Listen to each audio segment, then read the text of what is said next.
کہ اللہ تعالیٰ کی مشیت اور اس کی چاہت کو اسباب میں تلاش مت کرنا۔ لوگ اللہ تعالیٰ کی مشیت کو اسباب میں تلاش کرتے ہیں۔ وہ سمجھتے ہیں کہ جب اللہ نے ہمیں یہ سبب دے دیا تو گویا اللہ نے ہماری کامیابی چاہ لی ہے۔ سمجھتے تھے اسباب میں کامیابی کی امید رکھنا یہ کامیابی کا دھوکہ ہے، کامیابی کا دھوکہ ہے، یہ کامیابی کا دھوکہ ہے کہ آدمی اسباب میں کامیابی تلاش کرے۔ میں نے ایک بات عرض کی ہے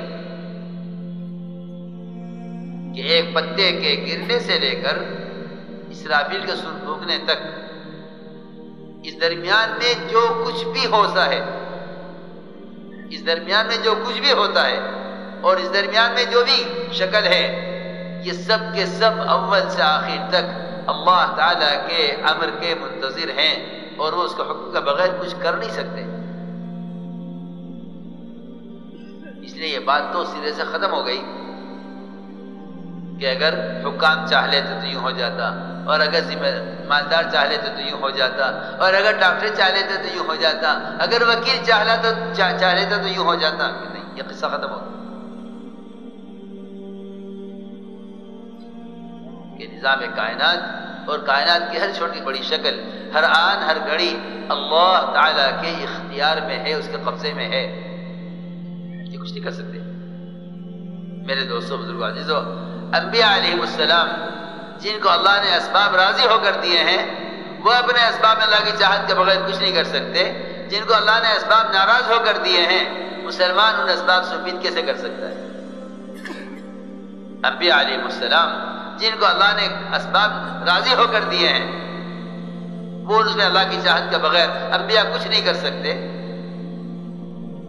تو وہ اغیار جن کو اللہ نے اسباب ناراض ہو کر دیے ہیں، ان سے مسلمان امید کیسے کر سکتا ہے کہ اگر یہ چاہ لے تو یوں ہو جاتا ہے؟ کہ نہیں۔ اس لیے میں نے عرض کیا کہ اللہ تعالیٰ کی مشیت کو تلاش کرو، اللہ کی مشیت کو تلاش کرو اس کے احکام میں، اس لیے کہ اللہ تعالیٰ کی چاہت اس کے احکام کے ساتھ ہے۔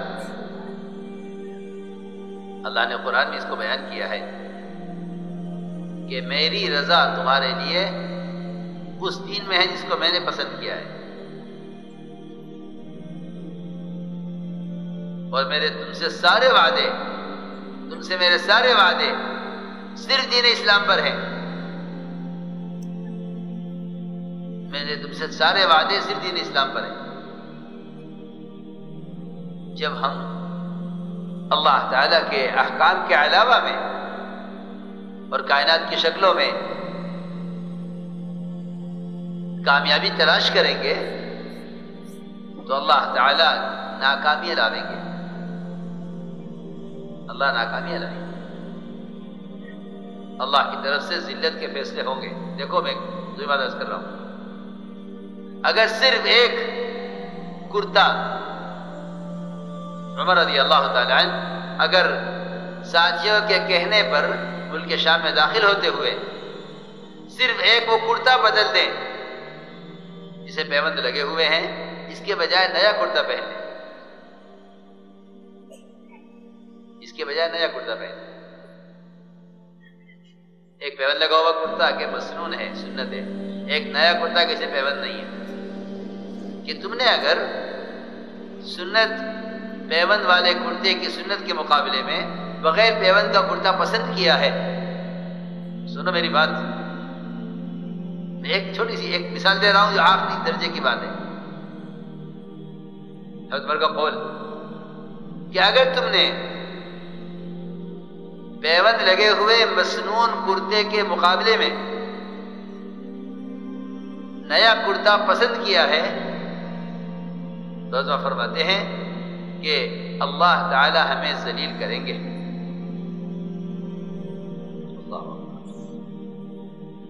اگر تمہیں اس میں عزت نظر آتی ہے کہ صاف بغیر پیوند کا کرتے میں عزت ہے اور پیوند کے کرتے میں ذلت ہے، تو حضرت فرماتے ہیں کہ اگر ہم نے اس میں عزت تلاش کی نئے کرتے میں پیوند والے کرتے کے مقابلے میں تو اللہ ہمیں ذلیل کریں گے۔ ذرا اندازہ کرو، عمر رضی اللہ تعالیٰ عنہ کے صرف اتنی سی بات پر مومنین ملک شام میں داخل ہو رہے ہیں، یہاں کے لوگ آپ کا استقبال کریں گے. آپ جس کیفیت پر داخل ہو رہے ہیں، لنگی آپ نے اوپر کی ہوئی ہے، سر پر ٹوپی نہیں ہے، ایک ہاتھ میں جوتے ہیں، مونڈے پر موزے لٹکائے ہوئے ہیں، اور پانی کے اندر سے گزر کر آپ داخل ہو رہے ہیں. یہ منظر لوگ دیکھیں گے کہ یہ مسلمانوں کے امیر ہیں. ہماری رائے یہ ہے کہ آپ کرتا بدل. حضرت میں نے کیا جواب دیا؟ لو نطلب العزة بغیر ما اعزنا اللہ اذلنا اللہ. اللہ نے ہمیں جس راستے سے عزت دی ہے، ہم تو بہت ذلیل ہیں، اللہ نے جس راستے سے ہمیں عزت دی ہے، اگر ہم نے اس سے ہٹ کر کہیں عزت تلاش کی تو اللہ ہمیں ذلیل کریں گے. ذرا اندازہ کرو، جہاں پیوند اور بغیر پیوند کے کرتے کے درمیان میں یہ معلوم ہو رہا ہے کہ نہیں اس میں عزت ہے، اس میں ذلت ہے. تو اگر مسلمان پورے ہی دین کو بدل ڈالے اور انہیں غیروں کے طریقوں میں عزتیں، غیروں کے طریقوں میں ان کو اپنی حیثیت معلوم ہو. تو میں نے عرض کیا ہے کہ اللہ تعالیٰ جس اسلام کے کامل اسلام پر اللہ تعالیٰ تم سے راضی ہے، اللہ تعالیٰ کامل اسلام پر تم سے راضی ہے. اور یہ وعدہ ہے اللہ تعالیٰ کا کہ اللہ تعالیٰ تمہیں دنیا میں اس طرح وطن اور تمکن اور اقتدار اور اختیار، سنو جس طرح میں عرض کر رہا ہوں، تمہیں دنیا میں تمکن، وطن، اختیار، اقتدار سب کچھ اس شرط پر دیں گے، سب کچھ اس شرط پر دیں گے جیسے پہلوں کو دیا ہے. شرط یہ ہوگی کہ میری عبادت کریں گے اور میرے ساتھ کسی کو شریک نہیں کریں گے. اور یہ بھی فرمایا اسی آیت کے اندر کہ ہم تمہارے خوف کے بعد اور تمہاری خستہ حالی کے بعد ہم تمہیں عزت بھی دیں گے اور تمہیں امن بھی دیں گے، خوف تمہارے اندر سے ختم کر دیں گے.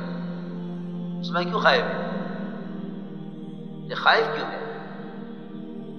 اس لیے کہ جب اللہ کی ذات کے ساتھ تعلق ختم ہو جاتا ہے تو سب سے پہلے خوف پڑتا ہے. بلکہ قرآن نے تو یہاں تک کہا ہے کہ جو مسجدوں کو ویران رکھیں گے ان میں خوف پیدا کر دیں گے،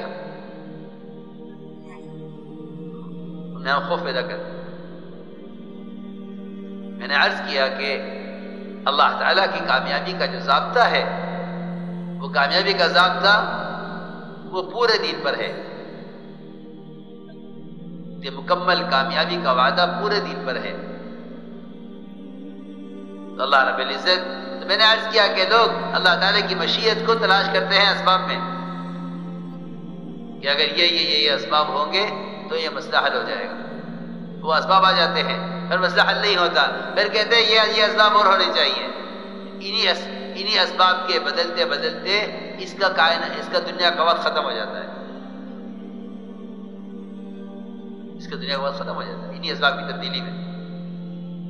میرے دوستوں، بزرگوں، عزیزوں، حضور اکرم صلی اللہ علیہ وسلم نے سب سے پہلا کام یہ کیا، انبیاء علیہ السلام کا اجتماعی کام ہے کہ سب سے پہلے ان کے یقین کو شکلوں سے ہٹایا اور یہ سمجھایا کہ تمہارے مسائل کا حل کا تعلق ان شکلوں سے نہیں ہے، بلکہ مسائل کا حل کا تعلق اللہ سے ہے. اور اللہ تعالیٰ کی قدرت اللہ کے وعدوں کے ساتھ ہے اور وعدے حکموں کے ساتھ ہے. اسباب کے ساتھ قدرت بھی نہیں، وعدہ بھی نہیں. اسباب کے ساتھ قدرت بھی نہیں، وعدہ بھی نہیں. مسائل کا حل کا تعلق اسباب سے نہیں ہے، مسائل کا حل کا تعلق بدن سے نکلنے والے اعمال سے ہے. اور یہ بھی یاد رکھو کہ جو ناگواہ چیزیں پیش آئیں گی ان کا تعلق بھی تمہارے بدن کے اعمال سے ہے، باہر کی شکل سے کوئی تعلق نہیں. اس لیے انبیاء علیہ السلام نے سب سے پہلے آ کر اللہ کا تعارف کرایا، سب سے پہلے اللہ کا تعارف کرایا. یہ کرنے والی ذات صرف اللہ کی ہے اور اس کے کرنے کے ضابطے کائنات کی شکلیں نہیں ہیں.